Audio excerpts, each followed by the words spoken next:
From the Gospel, I'm reading from Matthew chapter 27. And as Sue had said, this is the story where Jesus stands before Pontius Pilate. I'll read verses 11 to 26. Jesus stood before the Roman governor, who questioned him. "Are you the king of the Jews?" he asked. "So you say," answered Jesus.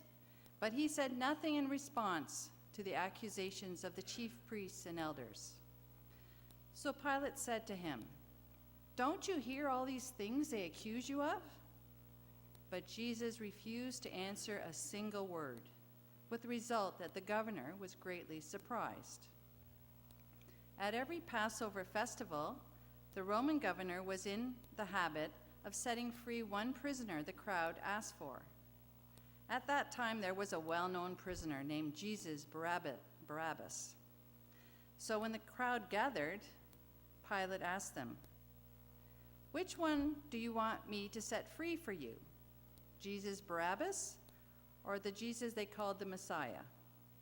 He knew very well that the Jewish authorities had handed him Jesus because they were jealous.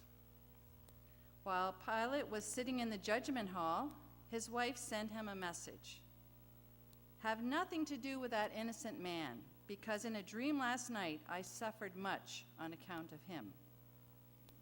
The chief priests and the elders persuaded the crowd to ask Pilate to set Barabbas free and have Jesus put to death. But Pilate asked the crowd, "Which one of these two do you want me to set free for you?"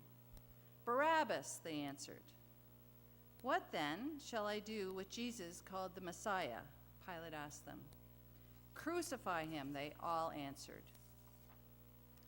But Pilate asked, "What crime has he committed?" Then they started shouting at the top of their voices, "Crucify him!" When Pilate saw that it was no use to go on, but that a riot might break out, he took some water, washed his hands in front of the crowd, and said, "I am not responsible for the death of this man. This is your doing." The whole crowd answered, "Let the responsibility for his death fall on us and on our children." Then Pilate set Barabbas free for them, and after he had Jesus whipped, he handed him over to be crucified.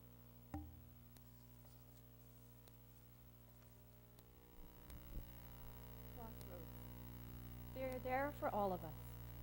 We may move along from day to day easily, walking in sunshine, enjoying the view, feeling at peace. And then it comes. A crossroad. A choice point. There we stand, frozen to the spot. Which way now? Right? Left? Straight ahead? What waits down each of these choices? Which way does our heart call us to go? Which one makes sense? Which is God's way? The answers aren't easy. A crossroad can bring daunting spiritual pain, and it can bring us to our knees. It can even bring us to destruction. This morning, we have an expert on a crossroad choice of judgment. His choice is notorious. His name echoes throughout the ages. He is none other than Pontius Pilate.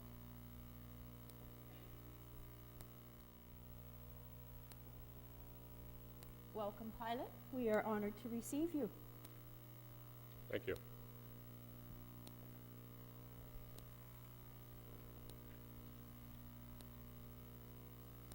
You should be honored. I've always been a man of authority. I'm used to having people address me with deference. I was governor of Judea for many years, appointed by Caesar, and rather successful in my years of rule. Well, if that is true, why has your name become a symbol of weakness and dishonor, especially among Christians? That was because of that trouble with the trial of Jesus. I was put in an impossible situation. I had no choice. No choice? The way we have read the story, you had several points of choice during the time Jesus was on trial before you. Oh, It all appears so easy to you when you look back at what happened. But I was the one there. I was the one who had to make the choice.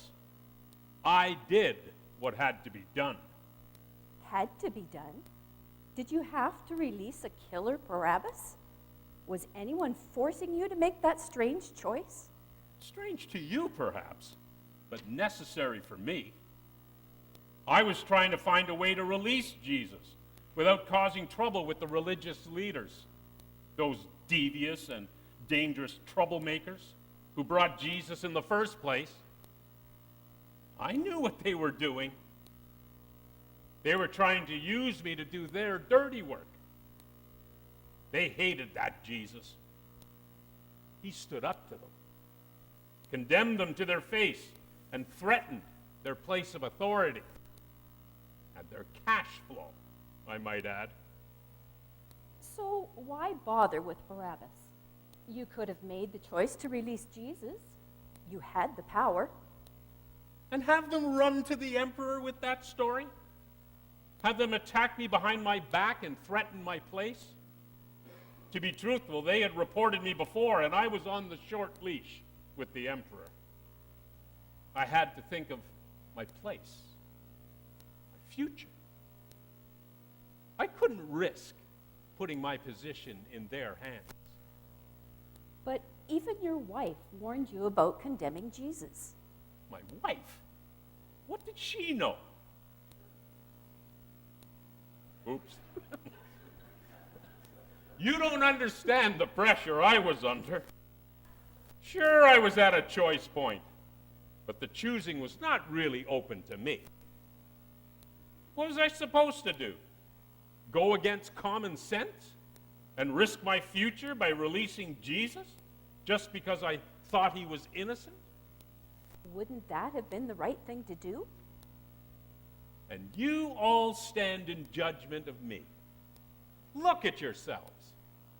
How many times have you made a choice that would make life easier for you, even though you knew it was not the best choice or even the right choice? So you compare us with you? Of course. Of course I do. What about the businessman who cheats on his income tax? The woman who tells the story about someone, even though she knows it will hurt? The youth who goes along and tries the drugs? Sure, they have pressure. They have to do what seems best in the moment. Of course, a little shading here or lying there won't hurt, they think. Is that the same choice as yours? Certainly it is. And there are those who run others down to make themselves look better. Those who lie to improve their standing in the community. And, well, you know the sins as well as I do. What about them? Are they better than me? I guess if we are faithful to Jesus' call to complete perfection, we have to admit that we are with you in bad choices that we make. So we stand convicted. And you have a way out. I had to live with my bad choice. You don't. The same Jesus who stood innocent before me, the same Jesus who went to the cross because of my choosing, the same Jesus who rose to give you life, he offers you forgiveness for your failed choices, for the pain your choices have caused to others. You're given a gift I never had. You are forgiven and free in Jesus. You have said it better than any of us could. We are forgiven and free. We are made new by God's grace each day.